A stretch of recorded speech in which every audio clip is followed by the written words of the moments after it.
प्रिय छात्रों, कक्षा 10वीं गणित विषय के अध्याय 8 त्रिकोणमिति के परिचय के अंतर्गत उदाहरण क्रमांक 5 यहाँ पे हम देख रहे हैं, जिसमें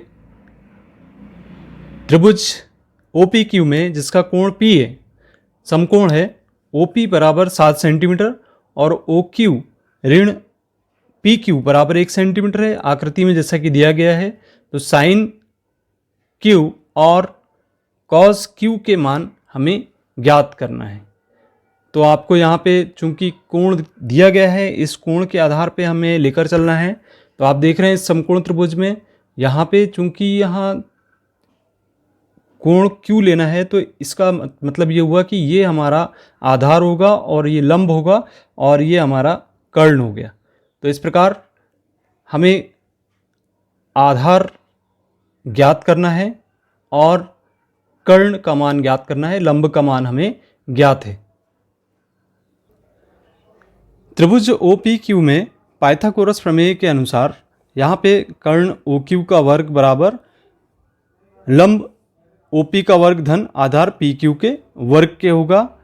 अब यहाँ पे यदि हम मान रखते हैं, चूंकि यहाँ पे आप देख रहे हैं कि OQ ऋण PQ बराबर 1 ज्ञात है, तो यहाँ से हम OQ का मान ज्ञात करेंगे। तो यहाँ हम लिखते हैं चूंकि OQ ऋण PQ बराबर 1 है, इसलिए OQ बराबर यहाँ से हमें क्या प्राप्त होगा, 1 धन PQ। तो हम यहाँ इसके स्थान पे रखते हैं, तो इसे हम लिखेंगे 1 धन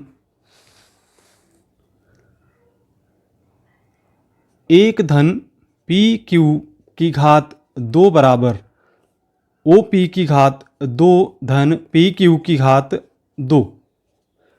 इसे आइए सरल करके देखते हैं। तो यहाँ यदि A धन B, इसको A मान लें और इसको B मान लें, तो A धन B की घात 2 का सूत्र लगा देते हैं। तो इसका सूत्र क्या होता है, A का वर्ग धन B का वर्ग धन 2AB। इस सूत्र के आधार पे हम इस मान को यहाँ पे ऐसा लिख सकते हैं, 1 की घात 2 अर्थात 1 धन, फिर B का मान PQ है तो PQ की घात 2 लिखेंगे और यहाँ पे 2 गुणित PQ गुणित 1 प्राप्त होगा, बराबर हमें क्या प्राप्त होता है, OP का वर्ग धन PQ का वर्ग। अब देखिए दोनों पक्षों में चूंकि PQ का वर्ग हमें ज्ञात है, तो हम क्या करते हैं, इस PQ के वर्ग से इस PQ के वर्ग को कैंसिल कर देते हैं। हमने इसे कैंसिल कर दिया। अब हमारे पास प्राप्त होगा 1 धन 2PQ बराबर OP का वर्ग। अब चूंकि हमें OP का मान यहाँ से ज्ञात है 7 सेंटीमीटर, यहाँ हम मान रखने पर इसको लिखेंगे 1 धन 2PQ बराबर 7 की घात 2। इसको सरल करेंगे तो यहाँ आ जाएगा हमारा 49।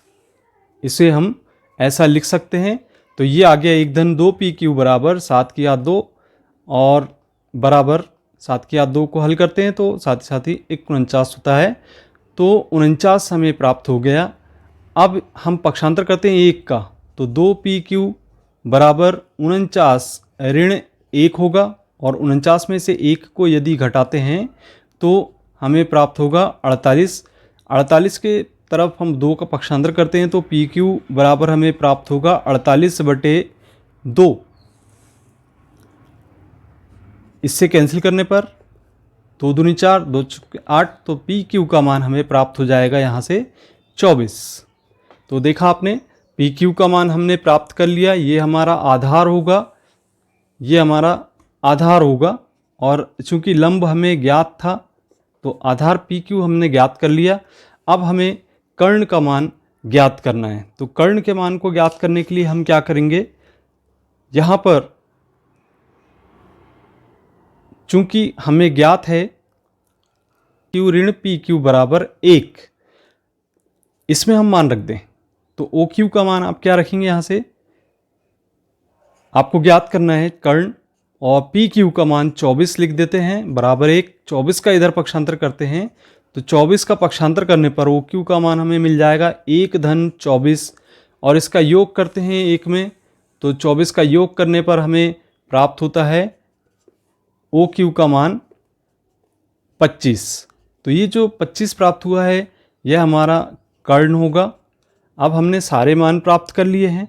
इस आधार पर हम यहाँ पर साइन क्यू और कॉस क्यू के मान ज्ञात कर सकते हैं। तो देखिए यहाँ से हम ज्ञात करते हैं। सबसे पहला मान साइन क्यू।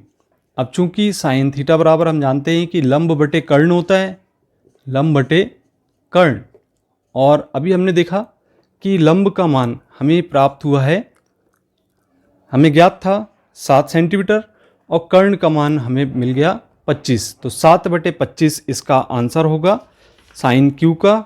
और इसी तरीके से हम कॉस क्यू का मान ज्ञात करेंगे। कॉस क्यू बराबर होता है आधार बटे कर्ण।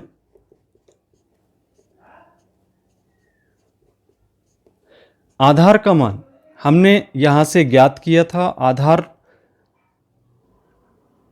24 हमने प्राप्त किया था, तो यहां लिखेंगे हम 24 और कर्ण हमें प्राप्त है 25। तो इस प्रकार से कॉस क्यू का मान 24/25 होगा।